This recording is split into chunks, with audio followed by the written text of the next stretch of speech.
Hi everyone, hope you're all well. So, here we are at last. Today's video will be a mashup of two I had planned separately, so I hope you don't mind if I put the Elite Four and Champion characters alongside my Legendaries. Rather than keeping them separate for the sake of views, I thought it would be more engaging to have more designs to look at in one. I actually already have a new region in the works as well. This doesn't mean that I won't update Balladry anymore, I still have things I need to finish, and I'm sure I'll get more ideas for the Pokédex in the future, but I am happy with everything I've done so far, and I feel like starting something fresh again. But anyway, let's just get into this video. Unlike the gym leaders and their inspirations from the cultural aspects of Ireland, the Elite Four are a simpler concept. They're each based on a seasonal festival or turning point in the Gaelic calendar. So, first up we have Kimble, who represents Imbolc, or the coming of spring. Her name is literally just switching the C to the front and then changing the spelling. Imbolc begins on the 1st of February, which is also St. Bridget's Day. Apparently the name could be from the Old Irish Imolc, or in modern Irish it would be spelled with a G. Imbolc, meaning in the belly. Bollock is Irish for belly or stomach. This would make sense as it would correspond to ewes being pregnant and birthing their lambs, and since they're often associated with spring and new life, I suppose that's where the connection comes from. I wanted Kimble to be bright and cheerful, someone really welcoming to the Elite Four challenge. She was to look kind and nurturing, but still young and dreamy, so I wanted her clothes to kind of reflect that. Feminine but light and fun. I did kind of hum and haw over leaving her outfit so light though, because realistically it's not really a get-up you'd be able to wear much in Irish spring. It's usually still cold and very wet, so in the end I tried to make up for it by giving her a cute little transparent anorak, so you could still see her brooch and frilly top through it. As I was designing her, I was really unsure whether she worked to represent spring, because she does also look very summery too, but I already knew what I wanted for that, so I wasn't sure for a long time if Kimble was a good fit. But I think she worked out in the end with the colours I chose. A little bit of Eastery pastel for some brightness, but still with cool wet colours like blue and turquoise, again to reflect the cold and rain of our spring. Next up we have Maybel, the representative of Beltane, or the coming of summer. Her name comes from the month of May, which is when Beltane begins, as well as the first part of Beal, which I couldn't find a clear etymology for. Wikipedia says that some believe it derives from Beltu, which apparently has something to do with death, but that wouldn't really make sense for the time of year. Another idea is that the Tena part of the word comes from Tena or Tina, meaning fire, which to me then sounds like Baal Tina, meaning the mouth of a fire, which was often used as a word for evil or sickness. But that seems to be disputed as well, so I'm not really sure about the exact meaning. For Maybel's design, I wanted her to be exactly what summer is like for me. Vibrant, warm, and a little bit hedonistic. We go on holiday, we enjoy the weather more, and basically it's ideally a time to recharge, relax, and do what we like. So her design is airy and very free. Lots of flowers and lushness, as well as fiery red hair to symbolise the heat of summer. For the next season, Lughnasadh, we have the burly Lewis as our figure for autumn. I feel I'm generally better at designing female characters, so I knew that I would have to throw at least one fella in, and if that was the case, he needed to be a really vibrant design. As the representation of Lughnasadh and the harvest season, I wanted him to look strong and imposing, but still with a bit of a twinkle in his eye. He's connected to the earth and nature, so ended up with a slightly druidic appearance that also incorporated some elements of more ancient fashions. I thought that these would be a good way to reflect that naturalistic feel to his design, as well as bringing some crop and harvest imagery into the embroidery on his robe, as well as his tattoos. Now, I'm not great at designing tattoos, so you're just gonna have to pretend they're cooler than they are. They get the idea across anyway. Lughnasadh is also the Irish for August, which is when the season begins. It's a festival named after the god Lugh, who is of course a member of the Supernatural Club, also known as the Tuatha Dé Danann. He's associated with kings, law and order, as well as masterful craftsmanship. Apparently he organised the festival in honour of his mother, Ehnu, who is also the namesake of the gym leader Ethna, the gym leader representing agriculture and ecology. So maybe she and Lewis are related in some way. I didn't actually think of that until literally right now. One of his team could be one of the fossil Pokemon, specifically one inspired by the long extinct wild boars. Since I associate pigs with foraging and the countryside, I feel like this would be a fitting inclusion to Lewis's team. The name comes from pig and ghoul, which is Irish for coal. Pigul, the little hog Pokemon, ground and rock type. This Pokemon seems to have lived in Balladry in a time long before people. The stone on its back is surprisingly brittle and can be broken off in small chunks, which can be effectively used to keep fires going. This appears to have no effect on Pigul, and the rock will regrow, although it's unknown how. Pigul and its evolution are inspired by the Irish saying Erfwin na mucha, or on the pig's back. It means that you're having a great time or great fortune, which I thought would be even more fitting if you had a Pokemon like this with diamonds coming out of it. There's not really much more to it than that. I just thought that the concept was simple and worked. I liked the idea that the coal on Piggl's back eventually compresses into these huge crystals, which would be really beautiful, and then they're sitting on this really primitive, wild-looking creature. The name comes from adamantine, which is just an extremely hard material, the word also coming from adamant, which is an old term for diamond, and the word torque, or Irish for boar. Adamantorque, the ancient swine Pokemon, ground and rock type.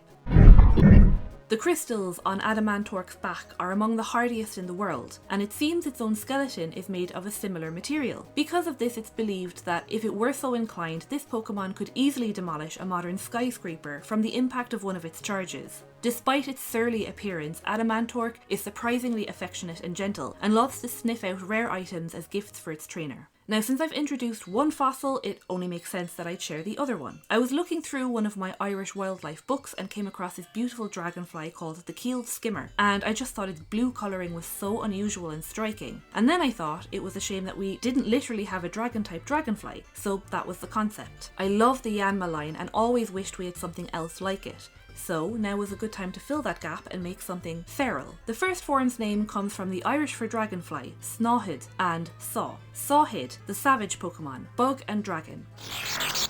A fossil was found near the marshes of southern Balladry, and upon revival, Sawhead was discovered. It uses its serrated legs to tear its prey apart, which are usually other bug types. The more it eats, the more gluttonous it becomes. I wanted the evolution to look really sharp and deadly, something that would be really cool to have on the team, and as an unused type combination, it was just a really good opportunity to use it here. The idea is that Sawhead's gluttony would cause it to evolve into this voracious monster that consumes whatever it can, like a dragon does. It's constantly searching to acquire more than it needs. The name comes from dragon, gourmand, and gurum, which is Irish for blue. Dragormand, the insatiable Pokemon. Dragormand seems to have an infinite appetite, devouring any prey it catches even when it's not hungry. It searches for larger prey, rounding them up in its lair to feast on them all at once. Since this ancient Pokemon's revival, farmers have had issues with disappearing Wooloo, Miltank, and Tauros. Now let's move on to the last Elite Four member, who represents the beginning of winter, with the Festival of Samhain. This is Finty, whose name comes from infinity, like in the foreverness of death.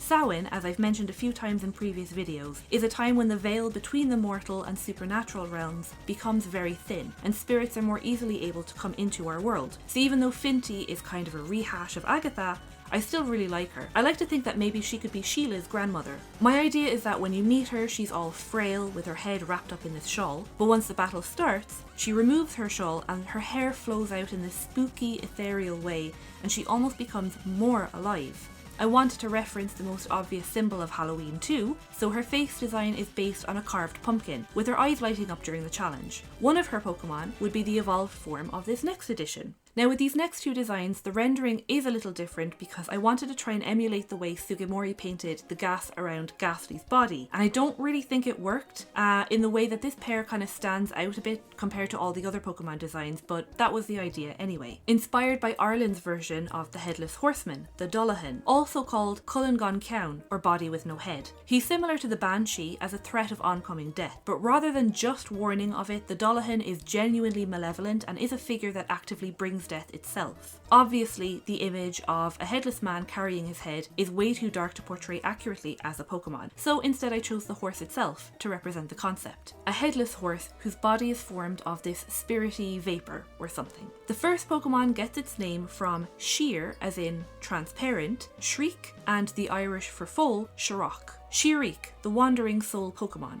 pure ghost. In the countryside at night, one might see a lonely Shirik bounding playfully in a field. Despite its cheerfulness, watching it will fill the onlooker with a profound grief. The evolution, I think, is just the obvious extension of this idea. In folklore, the Dullahan will sometimes be pulling a carriage after it. I suppose the idea is that he would lure unsuspecting victims into it and then lead them away to their deaths. So this design is more based on that. The name comes from Dullahan, as well as to appall or to horrify, and Coppel, Irish for horse. Dullapall, the chaperone Pokemon, ghost type. It's said that Dudley is the spirit of a horse who died in a tragic carriage accident, with the ghostly remains of the passengers attached firmly to its mane. It slowly wanders the land to deliver them to their destinations. Finally, we come to the champion of balladry. I did do a stream during which I designed her and realised after that I'd done it at the wrong resolution, so I had to redo it. But I think she ended up being a nice design to round off the league. I wanted an older woman who looked wise and kind, and of course I had to give her enormous hair because that's my favourite thing to put in character designs. Now obviously she's not based on a festival or a season. Her inspiration is a little more esoteric. I wanted that feeling of an elusive character that maybe you hear about her like you'd hear of heroes in mythology. She's an obscure person who seems to be a representation of the enigmatic or spiritual feelings that you might get when learning of something strange or otherworldly. Unnerving but admirable at the same time. Her name is Runa, coming from the word rune or the Proto-Germanic runo, which can be translated into meaning secret or mystery. Anyone who's been following me for longer than all of these Pokemon videos might be well acquainted with my original character Rune, who I'm always drawing. It's just a name I like anyway, but in this case I thought it would be appropriate. There are some obvious physical similarities between them, but I just really love that type of character design. Anyway, I also drew her inner youth just for fun. Maybe her descriptions in those old texts would describe her as she was in her prime, wild and fiery haired, and then when you meet her she's calm and thoughtful in her age. Runa's ace would also be the pseudo-legendary of the region, and if you saw my How I Make My Pokemon Cries video, you'll know what I'm introducing now. Firstly, we have Begolly, just something small and unassuming to start out with. The name comes from the Irish for small, Beag, as well as from the Olifisht. This was the main dragon of the few that I could find in Irish mythology. It's essentially just a giant sea serpent, and its folklore says the sources of rivers came from the places it burst out of the mountains and cut its way through the landscape to the sea. One Olifisht story says that it carved out the River Shannon in an attempt to get away from St. Patrick, who had come to drive out all the snakes. Its own name comes from Ul, meaning big, and Peisht, meaning worm. So yeah, it's a big worm. So this is Begolly, the tiny serpent Pokemon, water type. Begolly can be found on the banks of large rivers. They act towards their home river almost as if it were their mother, and become extremely distressed if removed from its vicinity. In this state of agitation, the Pokemon will turn fierce and aggressive, but will immediately return to their sweet and placid nature as soon as they return to the water. Its evolution becomes the typical rowdy teenager stage, and there's not much to it. It's really just the transitional form, so it's just bigger and bluer. The name is again from Olifisht and Pest. Olipest, the raucous Pokemon, water and dragon type. Olipest migrate down towards the mouths of their home rivers and like to menace fishing boats and swimmers on the way. They're difficult for trainers to tame, and many simply escape by swimming away too far for their Pokeballs to recall. Depending on how they were treated, they'll either eventually return to continue training, or will return as their evolution to wreak havoc as revenge. This evolution, I really wanted to capture that traditional sea serpent image, huge and vicious, with colours that really depict the richness and depth of the ocean. I personally would absolutely love a design like this on my team, and I'm really happy with how the colours turned out. Its name also takes from the word olvor, meaning enormous, and the suffix vorus, which forms an adjective that means eating or devouring. Olivorus, the Leviathan Pokemon, water and dragon. These Pokemon are the scourge of ships out at sea, often attacking to capsize them. Stories say that the rivers of Balladry were carved out by rampaging Olivorus as they spawned from the mountains. It's also believed that tales of giant sea serpents from other regions were actually these Pokemon as they roamed throughout history. Okay, so now I'd like to move on to the last few Pokemon I have designed for the decks. I've shown everything else, and like I said, I'll probably get more ideas in the future, but as of now, this is it. Let's start with the Legendary Trio. Now again, the kinds of Legendaries that I like best are the ones that you don't even know exist. I have one that plays a small part in the main plot, but other than that, the rest are just scattered and you'd have to find them yourself. I just have a vivid memory of being 9 years old and entering Victory Road at the end of Pokemon Blue for the first time, getting lost and then just randomly blundering across Moltres. That sense of awe as I found this obviously very special Pokemon has stuck with me since then, and I'd love to imagine Balladry recapturing that feeling of discovery. So without getting too in-depth about it, I did want to touch on the inevitable fact of how religion, and specifically Catholicism, has had a really intense grip on Irish culture and mindsets. The threat of hell, the salvation of heaven, and the imperfection of humanity has been very ingrained into Irish life for a long time. So I thought that even though I've been more heavily focused on folklore and mythology, I just had an idea for this that I thought would work really well as a trio. The concept is basically centered around morality and the never-ending plight of humanity as it seesaws constantly between good and bad. So first we have the representation of heaven and benevolence. I initially thought to be more literal and go the angel route, but eventually I settled on the idea of butterflies and their spiritual connection to the dead. You often hear of people being visited by a butterfly after a loved one's death, or having one land on them at a significant moment, like a message of comfort. And they seem fitting to be a form that fairies would take to bring feelings of ease and blessings of good fortune. So this Pokemon embodies all of that. A big butterfly fairy whose existence symbolises all that's good in the world. The name is from Fey, and the Middle English word Forgiven, I think it's pronounced, meaning forgiven. Feyiven, the compassion Pokemon, fairy and bug type. Feyiven is said to be the guardian of the otherworld. Its love for all things is unconditional, and it will happily sacrifice itself to save another. It's bound in an eternal struggle with Felisinuous, countering its malice with light and love. Its evil opposite is probably one of my favourite designs I've done overall. Felisinuous is inspired by something I read a while ago, and I can't remember from where, but it stuck in my mind because it was so interesting. Apparently, in Old Ireland, there was the belief that cats were thought to have been related in some way to snakes because of their similar fangs, the fact that their bites and scratches could leave you with dangerous rashes and therefore must have been poison, their litheness, and then of course, because the two were already often associated with the devil, cats were seen as spies and messengers for him, and by extension were looked on with great suspicion and wariness. So I thought, what a cool combination it would be to basically mash a cat and a snake together to become this awful abomination that would represent that evil. The name comes from the Latin for cat, felis, sin, and sinuous, or something that winds and twists. Felisinuous, the immoral Pokemon, dark and poison type.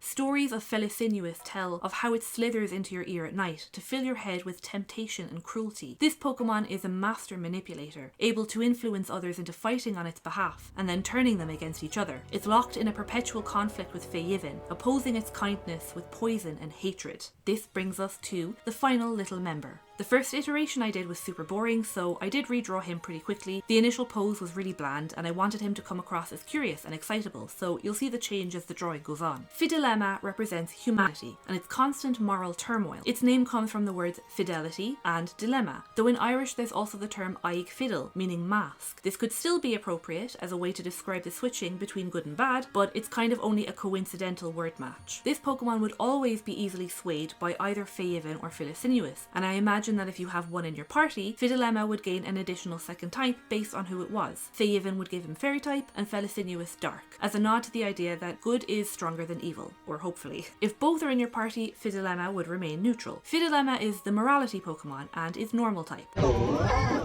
This Pokemon is caught in the sway of Feyiven and Felisinuous' conflict, unsure of who to support or oppose, and ending up doing both in an attempt to appease each. It doubts itself constantly and is easily influenced by the other pair. Without either's interference, Fidilemma is an affectionate and sincere Pokemon, which seems to imply that, after all, Feyiven's guidance might be that little bit stronger. And now it's time for the quote-unquote box legendaries. If I were an animator, then I'd have loved to make something really cool to introduce them, but outside of basic walk cycles or stick figure gifts, just imagine fire and water and crazy cosmic stuff. First up is the one I alluded to very obviously in my last video by saying it gives knowledge to the player character. I am, of course, talking about the Salmon of Knowledge. There are a few stories about it, but one is that it lives at the bottom of the Well of Wisdom, underneath 9 hazel trees that periodically drop their hazelnuts into the water. These hazelnuts are magical and filled with all the knowledge of the universe, granting it to the salmon as it eats them. Probably the most famous tale is of the hero Fionn McCool, who as a boy helps the poet Finnegas catch the salmon, so that Finnegas can eat its flesh and gain its knowledge. While it's cooking, the man charges Fionn with minding the fish, to make sure it doesn't burn while he naps. As he's turning it over the fire, Fionn notices a blister forming from the heat and bursts it with his thumb, burning himself and sucking on the skin to ease the pain. By doing this, he tasted the salmon and gained its wisdom, and when Finnegas was served the cooked fish, he noticed how Fionn's eyes were brighter and wiser than before, and so gave him the rest of the fish to eat. So yeah, Legendary 1 is based on this magical salmon. The name is from the Irish for salmon, Bradán, and Enigma. Bradenigma, the knowledge Pokemon, water and psychic type. This Pokemon exists in myth as a granter of wisdom. It's said that gazing into its eyes will give the viewer cosmic knowledge of anything they wish. This infinite know-how gives Bradenigma the ability to swim between dimensions, and it's often found relaxing in the fairy pools of the other world. Though it has no prowess in its physical abilities, Bradenigma's deep understanding of concepts and outcomes too abstract for human comprehension is what makes it a formidable foe, as it can overload the minds of its enemies and drive them to insanity. Bradenigma represents represents the phrase I think, so his counterpart reflects I feel. The concept is the clash between logical thought and visceral feeling. So Fiorenzi signifies reliance on pure emotion and the phrase act first, think later. A reactionary Pokemon, whereas Bradynigma would wait and consider things. I couldn't find any particular myth surrounding giant Irish elk, which is what Fiorenzi is based on. I knew I wanted to incorporate them as a legendary, just because their presence and stature was so impressive. I'm also aware that they weren't unique to Ireland, but I don't care.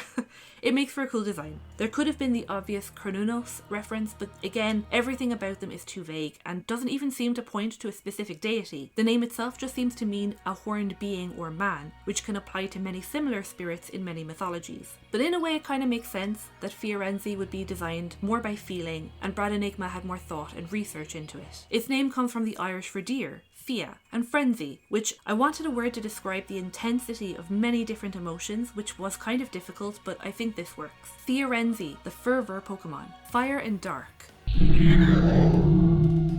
This Pokemon is the patron of passion, impulse, and enthusiasm. Emotion rules Fiorenzi, and it's believed that the sensations of electricity through the nerves, fire in the belly, or ice in the blood are all granted by it. It cannot understand Bradynigma's cold calculation, just as Bradynigma can't comprehend Fiorenzi's intense ardour. Despite its massive size, Fiorenzi is rarely ever seen. I like to think that just before you encounter these Pokemon, Bradynigma after the plotline, and Fiorenzi when you happen to stumble on it, Runa will just appear somehow and give some sage advice or interesting fact. She'd just appear and then be gone again. I think it would add to her mystique and oddness. Maybe she's a fairy herself or something. Anyway, that's all. Thank you so much for sticking through this. I really hope you enjoyed the designs. Just quickly, I want to mention again that I have a Ko-fi where I sell Pokemon stickers and other bits, as well as posting regular sketchbook updates to anyone who becomes a monthly supporter. I'll be updating with the concepts to my new region, and if that's something you'd be interested in keeping up with, feel free to have a look. Thank you so much for your support.